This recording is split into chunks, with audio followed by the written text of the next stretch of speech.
Respect is the bedrock of any relationship that has the chance to grow, deepen, and truly last. Without it, love becomes fragile, trust turns conditional, and the connection eventually collapses under the weight of neglect. One of the clearest red flags you should never ignore in a relationship is the consistent lack of respect. And it's important to note the word consistent, because all of us are human, and in moments of stress or anger, even the most loving partner can say something careless. But when disrespect becomes a pattern, when your boundaries, values, or individuality are repeatedly dismissed, it signals something much deeper than a bad day. It signals an erosion of the foundation itself. Respect is not simply about politeness. It is about recognition, the recognition of your dignity, your worth, and your right to be yourself. When someone consistently ignores your feelings, interrupts your voice, or treats your opinions as if they hold no weight, what they are saying without words is, "You matter less than I do." And over time, if you tolerate this, it starts to seep into your psychology. You begin questioning whether your needs are unreasonable, whether your standards are too high, whether perhaps you really do deserve less. That is how disrespect doesn't just hurt the relationship, it weakens the self. Think of it this way. A relationship should be the one place in the world where you don't have to fight to prove your value. The world outside can be competitive, dismissive, and harsh, but love should feel like sanctuary. Yet when the very person you trust begins treating you with disregard, the emotional damage multiplies. Because betrayal doesn't come from strangers, it comes from those you let closest to your heart. This is why ignoring the red flag of disrespect is so dangerous. Many people convince themselves it will change. They tell themselves, "He's just stressed," or "She didn't mean it that way," or "If I work harder to please them, maybe they'll treat me better." But here is the truth: respect is not something you earn by bending over backwards. Respect is either present in the foundation or it isn't. And if it isn't, the longer you stay, the more you sacrifice your sense of self just to hold something together that is already broken. Psychologically, disrespect is corrosive. Studies in relationship psychology show that contempt, the act of belittling or dismissing your partner, is one of the strongest predictors of separation and divorce. Why? Because contempt says, "I am above you," and once superiority enters love, equality exits.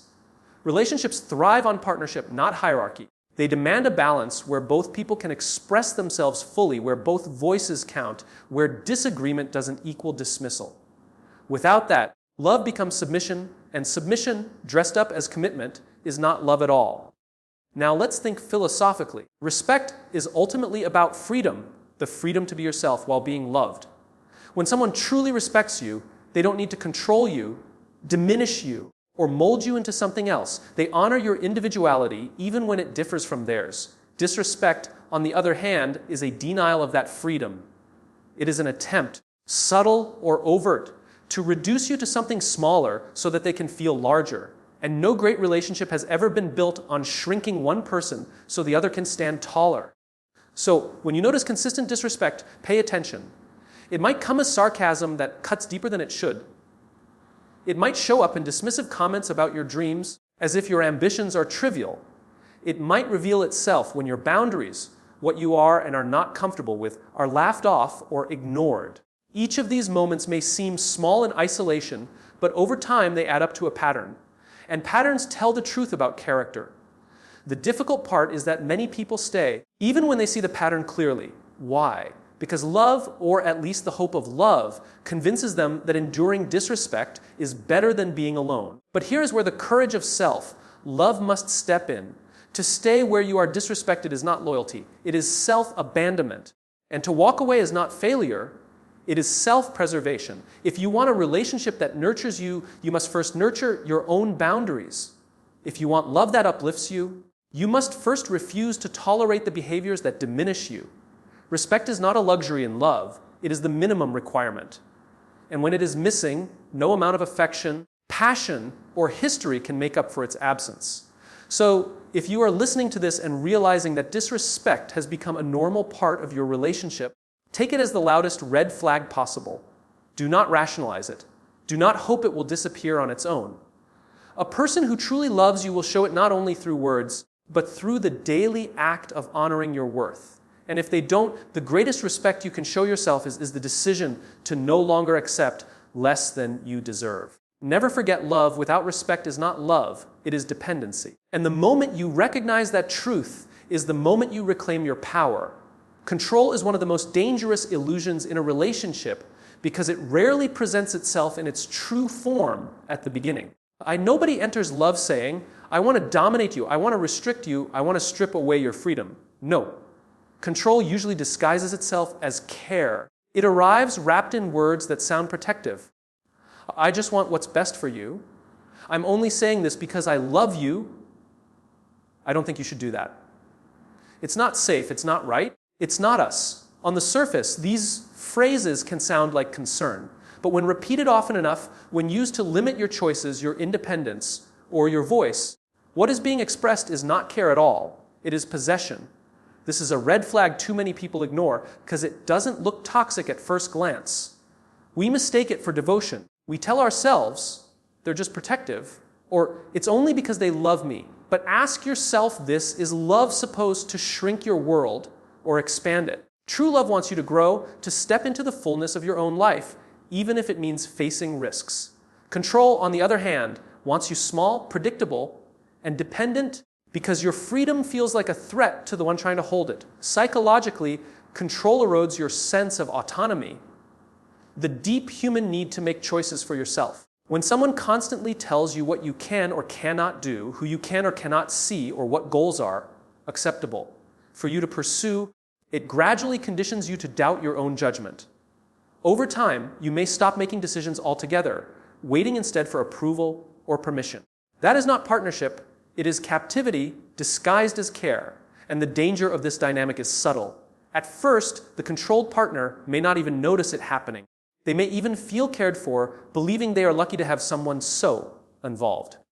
But slowly, the realization sets in your independence is slipping away. Your choices no longer feel like yours. You look around and realize the person who claims to love you is actually holding the keys to your freedom. That is not love. That is fear wearing the mask of affection. Philosophically, control raises an important question. If love is about possession, then what makes it different from ownership?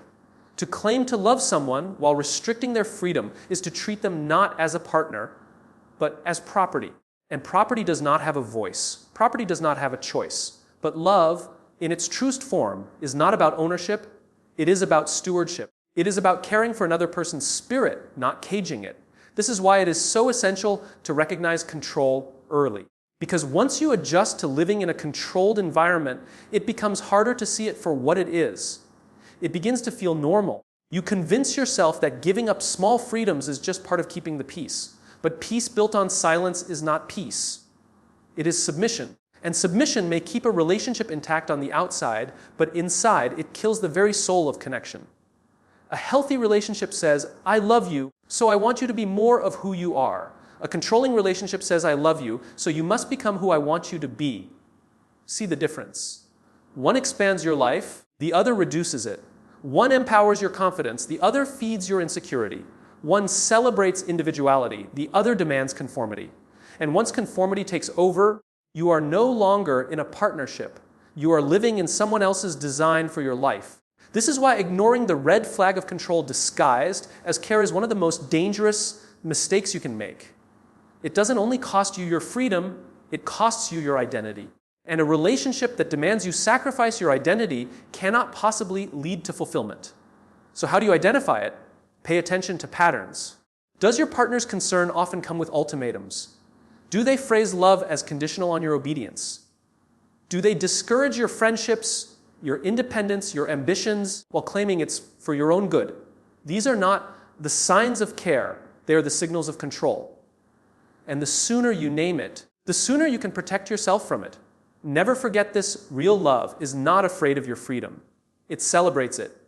It encourages you to grow wings and fly higher, knowing that a bond built on trust doesn't need chains to hold it together. Control pretends to love you, but what it really loves is the comfort of knowing you won't leave, won't grow, won't change. And that is not love, it is fear of loss dressed up as devotion. So, if you are in a situation where someone is limiting your choices under the guise of care, step back and ask, is this really love or is it possession? Because love that is afraid of losing you will try to cage you. But love that truly values you will never need to. One of the most overlooked red flags in relationships is when respect begins to erode, not through grand betrayals or dramatic fights, but through the quiet, consistent undermining of who you are. Disrespect rarely announces itself loudly at the beginning. Instead, it often shows up subtly, through dismissive remarks, sarcasm disguised as humor, or the failure to take your opinion seriously. It is easy to shrug these moments off, to say, "It's not a big deal," or "That's just how they are." But when those small fractures of disrespect are left unaddressed, they don't heal on their own, they widen. And over time, they can shatter even the strongest foundation of love. Respect is not a luxury in relationships, it is oxygen. Without it, no matter how much passion, attraction, or shared history exists, the relationship suffocates. Think about it, love may ignite the connection, but respect is what allows it to endure. Without respect, love turns into dependency, obligation, or even resentment.